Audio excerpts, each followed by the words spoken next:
Hi everybody, we're going to be taking notes on 7th grade Common Core lesson 2.2. We're going to be adding rational numbers, and our focus on this lesson is going to be adding decimals that have positive and negative signs on them. Within this lesson, there's two things that you need to remember. One of them is that you're going to need to line up your decimal points when you're adding for decimals, and then you also need to follow the integer addition rules. So for these 4 examples, we're simply going to be adding. So when we go ahead and add decimals, we need to make sure that we have to identify, do we add or do we subtract?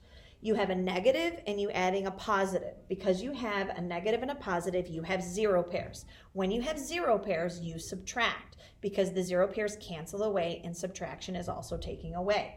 In this problem, you have to go ahead and subtract 8.2 minus 5.1, because 8.2 is the larger absolute value. So we're literally going to go ahead and line up the decimal points, and we are going to subtract, similar to what we would do with negative 5 plus 8. 8 minus 5, and then take the sign of the larger number. So when we subtract, we get 3.1. Then we go back and we identify what had more negatives. What had more? Did it have more negatives or did it have more positives? Because there were more positives, my answer is positive.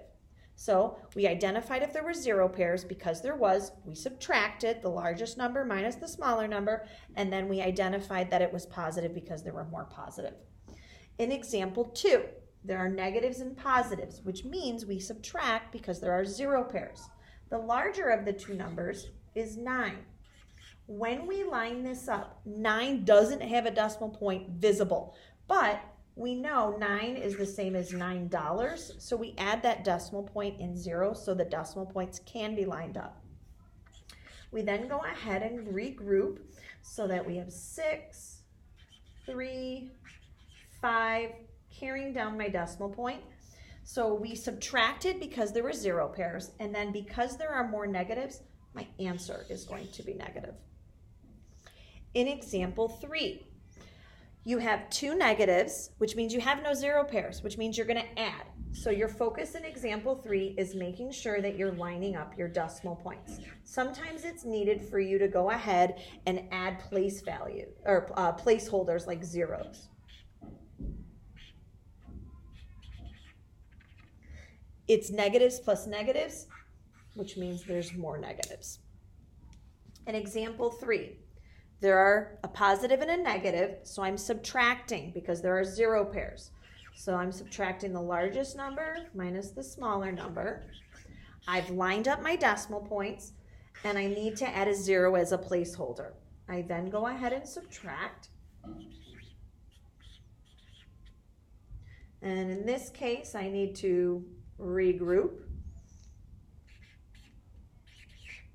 And then I know my answer is negative because I go ahead and there's more negatives in the original problem, so my answer is negative. So you're lining up your decimal points and you're following the addition integer rules. In doing that, you identify, am I going to subtract because there's 0 pairs, or am I going to add because there are no 0 pairs? And then identifying if my final answer is positive or negative based on if there's more positives or negatives. Please remember, everything I write down, you write down.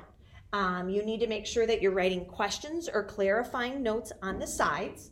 And then you need to be starting and stopping the video, or watch it and then write, or write and then watch. All right. Thanks, guys. Have a good one.